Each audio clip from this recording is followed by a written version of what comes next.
چھوانے کے لیے. قرآن ہدایت کی کتاب ہے. فرعونیت ہے, کیپٹلزم, دولت, پیسہ, جوانوں کو موٹیویٹ کرو, جھوٹ بولیں, چوری کریں, دنیا کو دھوکہ دیں, دکھائیں, ویلاگ بنائیں, بے حیائی کریں. جتنی برائی کریں گے, جتنی بے حیائی کریں گے, اتنا مشہور ہوں گے, اتنا وائرل ہوں گے, اتنے پیسے کمائیں گے. وہ کیپٹلزم ہے. دنیا آپ کو کنٹرول کر رہی ہے, دنیا آپ کے ذہن کو کنٹرول کر رہی ہے. آپ سمجھتے ہیں جنگ آج کے دور میں جنگ دشمن کے گھر میں گھسنا نہیں ہے, ملک میں گھسنا نہیں ہے. آج کے دور میں جنگ ذہنوں کو قبضے میں کرنا ہے. قبضے کر لو ان کو, ان کے ذہنوں کو کنٹرول میں لے لو. بے حیائی کے ذریعے ٹی وی ڈرامے آپ کے سامنے ہیں, چیزیں آپ کے سامنے ہیں, نشوں میں ڈال دو. آج آپ دیکھیں نشہ کتنا عام ہو چکا ہے. اصل نشہ ہی نہیں رہا. بہت سارے نشے تو اتنے ہو گئے کہ پبلک کہتی ہے حلال ہے, تو چلتا ہے, یہ تو جانے دیں اس کو.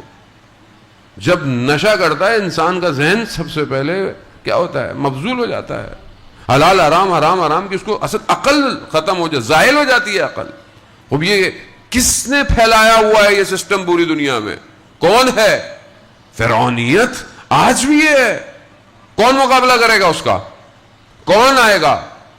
سب نبیوں کے مقابلے میں آتا رہا آتا رہا آتا رہا. جب آخری نبی آئے اس نے کوشش کی ہے آنے کی, اسے اجازت نہیں ملی.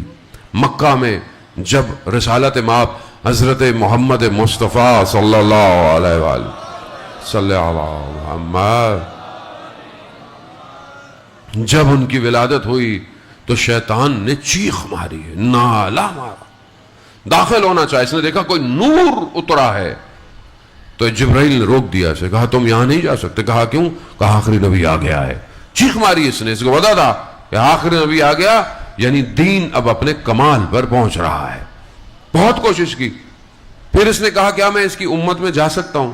کہاں اس کی امت میں جا سکتا ہوں. بس بڑے خوش ہو کے واپس چلا گیا.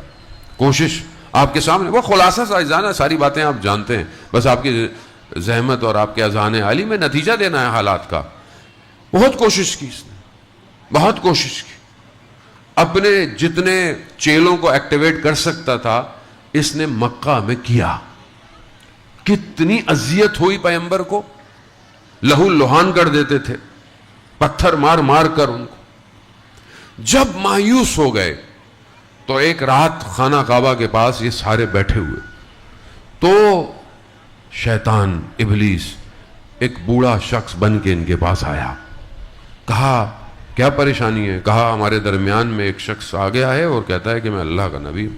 تو کہا آپ یقین کریں, اور اس بات کو, یہ فارمولہ ہے, یہ فارمولہ ہے, جب تک شیطان حربے استعمال کر سکتا ہے وہ کرتا ہے, اور جب وہ تھک جاتا ہے تو پھر وہ ٹیرر یعنی دہشت گردی یعنی قتل کو انجام دیتا ہے.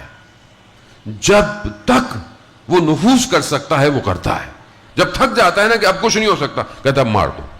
آیا, اس نے بولا کیا ہوا؟ کہا ایسے ایسے. کہا ختم کر دو رسول کو. کہا کیسے کر سکتے ہیں؟ بہت بڑا قبیلہ ہے بنی ہاشم. کہا ہر قبیلے سے ایک فرد لو اور رات کی تاریکی میں حملہ کرو, سب کے مقابلے میں وہ نہیں آئیں گے. شیطان کا پلان تھا. یہ وہی ابلیس تھا جس نے حضرت یعقوب کے باقی بیٹوں کو کہا تھا کہ یوسف کو مار دو. یہ شیطان ہے. قرآن ہے جان محترم, قرآن خود ایکسٹریکٹ کر رہا ہے, داستان دے رہا ہے. وہ مگر جسے اللہ بچائے اسے کون کچھ کر سکتا ہے جان محترم. جیسے جناب یوسف کو کنویں سے باہر نکالا, اللہ کی سنت آج بھی حاکم ہے, حاکم. انہوں نے رات کی تاریکی میں حملہ کیا, گھس گئے رسول کے گھر میں, مگر اب انہیں یہ نہیں پتا تھا کہ اللہ ایک ایسے نظام کو دنیا کو دکھانے والا ہے جو قیامت تک کے لیے ہر ابلیس زمان کو یہ بتائے گا جیسے ہی چادر ہٹائی انہیں علی نظر آیا.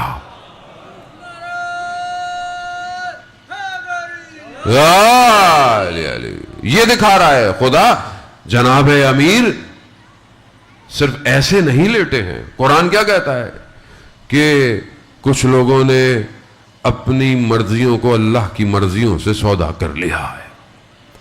اب یہ واقعہ، یہ لیلۃ المبیت کا واقعہ، یہ شب ہجرت کا واقعہ صرف واقعہ نہیں ہے، یہ فارمولا دیا ہے پروردگار نے کہ اب اگر کبھی بھی اللہ کے دین کے مقابلے میں شیطان آیا، ابلیس آیا، جتنی فرعونیت آئی، یا علی ہوگا یا اولاد علی ہوگی یا علی کے ماننے والے ہوں گے۔ علی علی خوب علی ہوگا آپ کے سامنے۔ پھر کیا ہوا؟ اسلام، جنگ بدر علی، جنگ احد علی، جنگ خندق علی، جنگ خیبر علی، غدیر خم علی۔ اور اگر دین بچا تو علی کی خاموشی سے بچا۔ علی جو ذوالفقار سے دین بچا سکتا ہے وہ اپنی خاموشی سے بھی دین کو بچا سکتا ہے۔ ابھی تک دشمن سامنے تھا، تھک گیا، نہ لڑ پایا علی سے، نہیں لڑ پایا۔ اب کیا کرے؟ آپ اسٹریٹجی چینج کرو، کوئی اور چلاؤ، کوئی اور طریقے سے اسلام کرو کو۔ دشمنی اس کی کس سے ہے؟ اس نے اللہ سے وعدہ کیا ہوا ہے، اللہ کے ہاں سے کہہ کر آیا ہے۔ شیطان ہے، جھوٹا نہیں ہے، مگر اپنی بات کا پابند ہے۔ خوب انسان بہرحال دیکھے، بہرحال رحمان کا ہے، عبادت بھی کی ہے، سجدے بھی کیے ہیں، سب کچھ کیا ہے، 6000 سال اس نے عبادت کی ہے، مگر کس وجہ سے ابلیس بن گیا؟ کیونکہ اللہ کے ولی کا انکار کیا۔ تو یہ یاد رکھیے گا، جو اللہ کے ولی کے مقابلے میں آئے گا یا وہ ابلیس ہوگا یا ابلیس کا ماننے والا ہوگا، جو بھی مقابلے میں ہے۔ جان محترم، 50 سال گزر گئے رسول کے جانے کے بعد، اس نے ایسا کام کیا کہ یہ اسلام کے لبادے میں مسند پیمبر پہ آ گیا۔ اس کو سمجھنے کو بہت خلاصہ میں نے آپ کی خدمت میں، پورے عشرے کا موضوع میں نے آپ کی خدمت میں خلاصتاً عرض کیا ہے۔ خدا آپ کی نظرداری کو، مجلس کو قبول فرمائے کہ بڑی قدیمی مجلس ہے۔ خداوند متعال بانیان مجلس کے اور ان کو طول عمر دے، سلامتی دے، ان کے جو شہداء ہیں ان کے درجات کو اور بلند فرمائے۔ عزیزان محترم، وہ عزاداری کو ہم نہیں رکھ سکتے، یہ خود عزاداری ہے جس نے ہمیں زندہ رکھا ہوا ہے، یہ عزاداری ہے۔ خوب، اب جب یہ مسند پیغمبر پہ آ گیا، اب کیا کیا؟ اب اس نے کیا کیا؟ اس نے وہی کیا جو مقابلے میں کر رہا تھا۔ کیا؟ کوئی وحی نازل نہیں ہوئی، یہ سب ڈھونگ تھا، حلال کو حرام، حرام کو حلال، فاسق، فاجر، شرابی بیٹھ گیا۔ مشکل کہاں تھی؟ مشکل کہاں تھی؟ خوب انسان غلطی کرے، گناہ کرے، خدا اس کو خود دے گے خدا کی بارگاہ میں۔ لیکن جب ایسی جگہ پہ بیٹھ جائے جہاں اجتماع گناہ ہونے لگے، امت خاموش ہو جائے، ظلم یہاں ہوتا ہے۔ پوری اسلامی مملکت، پوری اسلامی، آج آپ کے سامنے، آپ حیران کیوں نہیں ہوتے؟ حیران ہونے کی ضرورت ہی نہیں ہے۔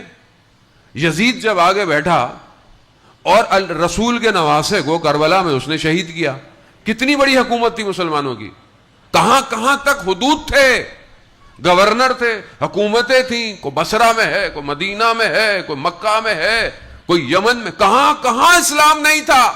مسلمان کیا کر رہے تھے؟ مسلمان کیا کر رہے تھے؟ طواف بھی کر رہے تھے، عبادتیں بھی کر رہے تھے، سب کر رہے تھے۔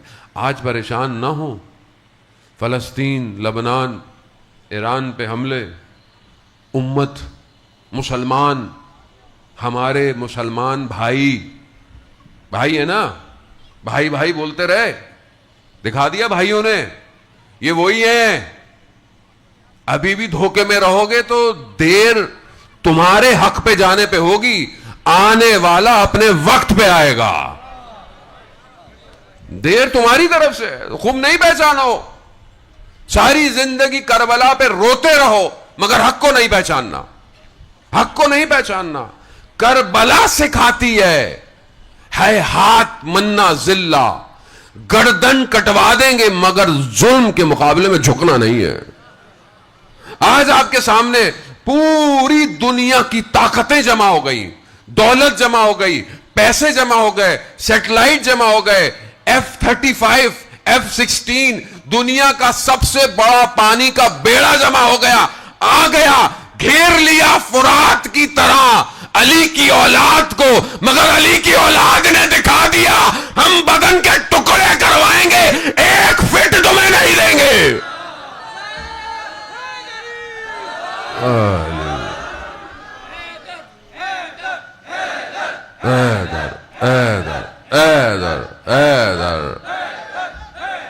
حسین یا علی،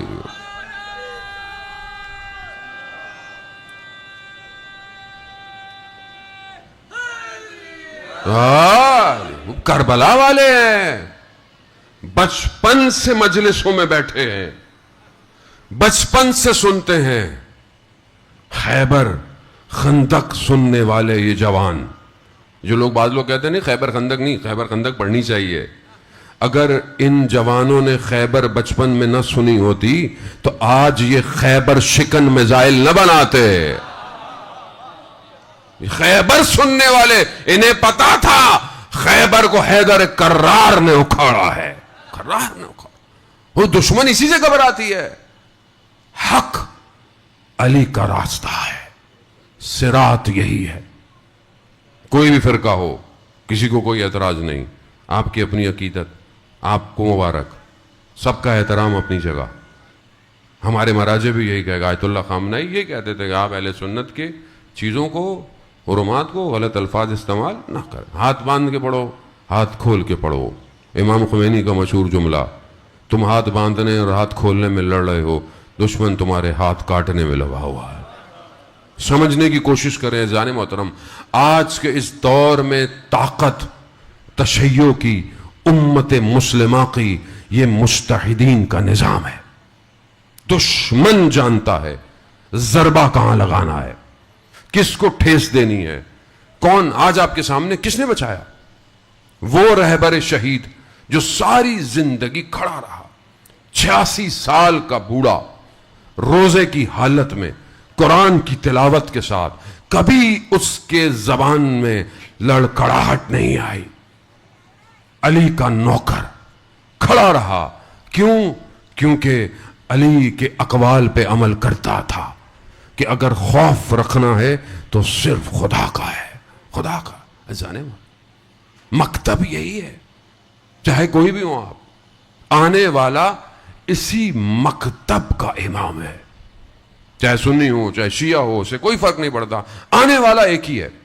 وہ جو آنے والا ہے اسے سروں کی ضرورت ہے، جو گردنیں کٹوا سکے گا وہی اس عشق کی وادی میں آئے گا۔ اسی کی شرط یہی ہے۔ کربلا میں روتے رہے، سنتے رہے کہ جو آیا، بچہ آیا، جوان آیا، بوڑھا آیا، جو آیا، جیسا بھی آیا، اس نے کیا کہا؟ ایک جوان جگہ بھی جاگیر علی اکبر، مناسبت بھی جوان کی ہے جان محترم، جوان۔ آپ سب جوان ہیں، ہماری جوانیاں قربان ہو جناب علی اکبر پر، ہم کہاں اور وہ کہاں۔ اگر کربلا میں یہ جوان نہ ہوتا تو آج جوانیاں اس راستے پر قربان نہ ہوتی، قربان ہو رہی ہے جان محترم۔